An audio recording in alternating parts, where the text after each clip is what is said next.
Melalui presentasi ini kami akan membahas bagaimana sebuah keputusan bisnis tidak hanya dinilai dari keuntungan perusahaan, tetapi juga dari tanggung jawabnya terhadap karyawan, masyarakat, dan keberlanjutan perusahaan di masa depan. Di sini saya akan menjelaskan latar belakang PT Sritek. Etika bisnis dan keberlanjutan merupakan dua hal yang sangat penting dalam dunia usaha saat ini.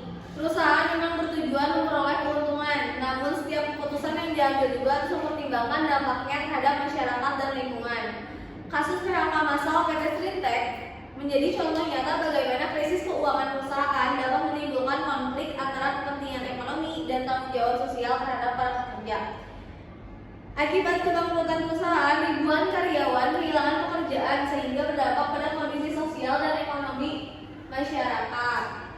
Di sini ada profil PT Sritek. PT Sritek atau PT Sri Rejeki Isman atau Sritek merupakan salah satu perusahaan tekstil terbesar di Indonesia yang berdiri pada tahun 1966 di Sukoharjo, Jawa Tengah. Perusahaan ini memproduksi benang, kain, pakaian jadi, hingga seragam militer. Sebelum mengalami krisis, Sritek mempekerjakan lebih dari 15.000 karyawan dan menjadi salah satu penyerap tenaga kerja terbesar di wilayah Sukoharjo. Di sini saya akan menjelaskan kronologi kasusnya ya. Pada tahun 2024, yang kita tahu PT Sritek mengalami krisis keuangan akibat tingginya beban utang yang mencapai sekitar 828 juta dolar Amerika Serikat. Karena tidak mampu memenuhi kewajiban para kreditur, perusahaan akhirnya dinyatakan pilot oleh Pengadilan Niaga Semarang. Sebagai dampaknya, perusahaan melakukan PHK secara bertahap mulai dari Agustus 2024 hingga Februari 2025. Di sini ada data PHK PT Sritek. Berdasarkan data yang ada, jumlah PHK terus meningkat dari bulan ke bulan. Dimulai dari 300 karyawan pada Agustus 2024 hingga mencapai 2.500 karyawan pada Februari 2025. Jika dijumlahkan, total pekerja yang kena PHK mencapai 10.965 orang. Angka ini menunjukkan bahwa dampak krisis yang dialami perusahaan sangat besar, baik bagi pekerja maupun masyarakat sekitar. PHK massal dilakukan perusahaan sebagai langkah efisiensi untuk mengurangi beban biaya operasional. Namun keputusan tersebut juga menimbulkan berbagai dampak negatif.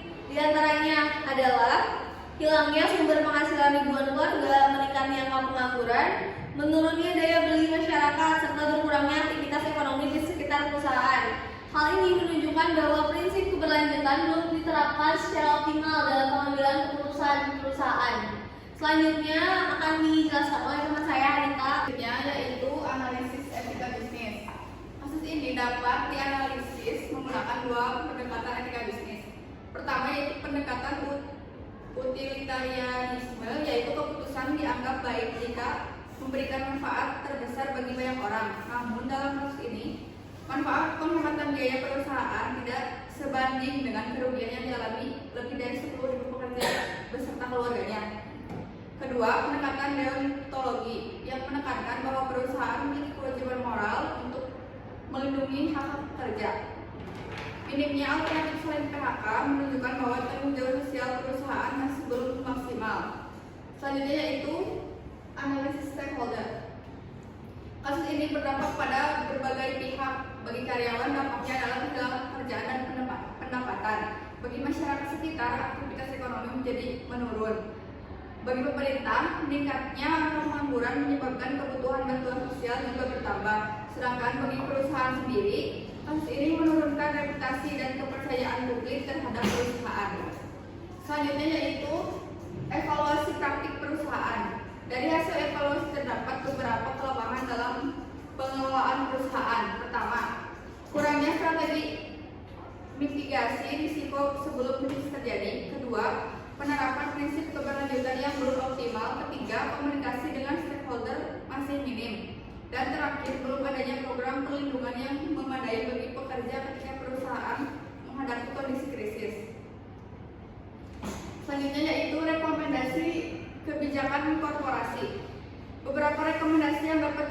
yaitu dari aspek sosial. Perusahaan dapat memberikan pelatihan ulang atau reskilling, pesangon yang layak, dan bantuan penempatan kerja. Dari aspek ekonomi, perusahaan perlu melakukan diversifikasi usaha dan memperkuat manajemen risiko. Dari aspek lingkungan, perusahaan dapat meningkatkan efisiensi energi serta memperbaiki pengelolaan limbah. Sedangkan dari aspek tata kelola, perusahaan perlu meningkatkan transparansi serta menyusun laporan keberlanjutan atau sustainability report. Selanjutnya yaitu dampak implementasi kebijakan. Apabila rekomendasi tersebut diterapkan, maka perusahaan dapat mengurangi dampak sosial akibat PHK, meningkatkan kepercayaan stakeholder, memperbaiki reputasi perusahaan, mendukung keberlangsungan bisnis dalam jangka panjang, serta membantu menjaga stabilitas ekonomi masyarakat sekitar. Sebagai penutup, dapat disimpulkan bahwa kasus PHK pasal PT menunjukkan bahwa keputusan bisnis tidak boleh hanya berorientasi pada keuntungan ekonomi semata. Perusahaan juga harus memperhatikan dampak sosial dan lingkungan melalui penerapan etika bisnis dan prinsip keberlanjutan. Dengan mengintegrasikan aspek ekonomi, sosial, dan lingkungan, perusahaan akan lebih mampu bertahan dalam jangka panjang sekaligus memberikan manfaat bagi seluruh stakeholder. Sekian presentasi dari kami. Terima kasih atas perhatian. Wassalamualaikum